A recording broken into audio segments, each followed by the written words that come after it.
أنا أدعو، نعم أدعو رجال الأعمال، أدعو كل اللي كانوا المشهورين اللي عندهم أموال يتبرعوا للشعب السوري، لكن ما يجي واحد يعطي طفل سوري المال والطفل السوري حاط راسه في الأرض. عيب، عيب إنه نصور. مش أنا والله يعني أنا سعيد بالتبرعات التي تصل للشعب السوري، أنا سعيد بأنه في اليوم ناس تتبرع بالشعب السوري، لكن أنا أيضا حزين لما أشوف طفل سوري منزل راسه في الأرض وهو بيستلم المساعدة. ليه؟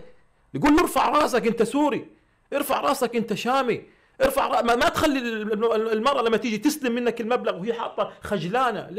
ليه تصوروا الشعب السوري بهذا الذل وبهذا الهوان؟ احنا المحتاجين، احنا المحتاجين. والله لو قدمنا للشعب السوري حر أموالنا، حر أموالنا، نحن مقصرين بالشعب السوري. والله لو أعطينا الشعب السوري دماءنا ومقلنا ونحورنا من أجل الشعب السوري، احنا ما قدمنا للشعب السوري شيء بعد. الشعب السوري عظيم، والشعب السوري سيبقى عظيما إلى يوم القيامة. لا تتمننوا على الشعب السوري، والشعب السوري سيكون له دور كبير في الأمة وفي الوطن العربي، لكن اتركوا مساحة للسوريين، اتركوا مساحة لأهل الشام حتى تعلموا أن سوريا عظيمة وستبقى عظيمة. البعض اليوم يتعامل مع الشعب السوري أنه الشعب السوري ناقصه فلوس، وأنه اليوم الإهانة وصلت إلى الشعب السوري إنه والله هذا الشعب السوري والله جعان. الشعب السوري لا، أنت الجعان. إنه الشعب السوري محتاج، أنت المحتاج. إنه الشعب السوري مش لاقي يأكل، لا أنت اللي مش لاقي تأكل.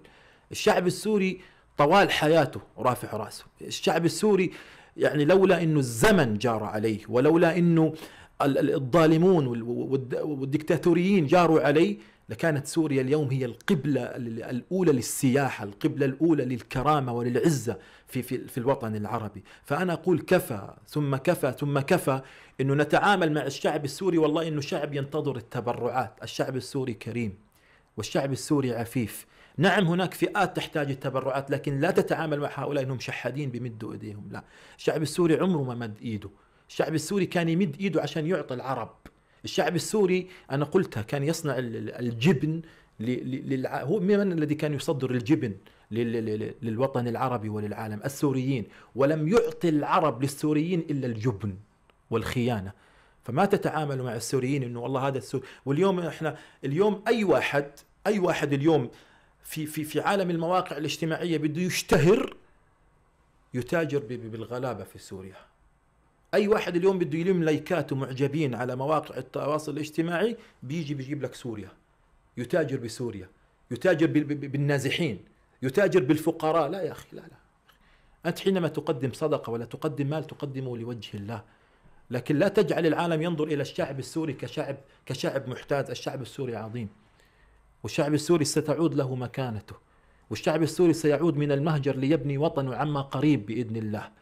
فما نتعامل مع الشعب السوري بهذا التعامل. عيب، عيب أن اليوم والله أنظر إلى المواقع الاجتماعية صار كل حربنا وكل سجالاتنا اليوم إنه والله مين قدم للشعب السوري ومين ما قدم. لا، الشعب السوري هو اللي بيقدم، ما حد بيقدم له. أنت لما تقدم شيء للشعب السوري هذا واجبك، لأنه الشعب السوري طوال حياته وهو يقدم لك ويقدم لغيرك ويقدم للعالم. فلا تتمننوا على الشعب السوري. أنا أقول اليوم للي بيحاولوا يشتهروا على حساب القضية السورية، لا لا تشتهروا على حساب الغلابة وحساب المهجرين. هؤلاء بيرفعوا رؤوسهم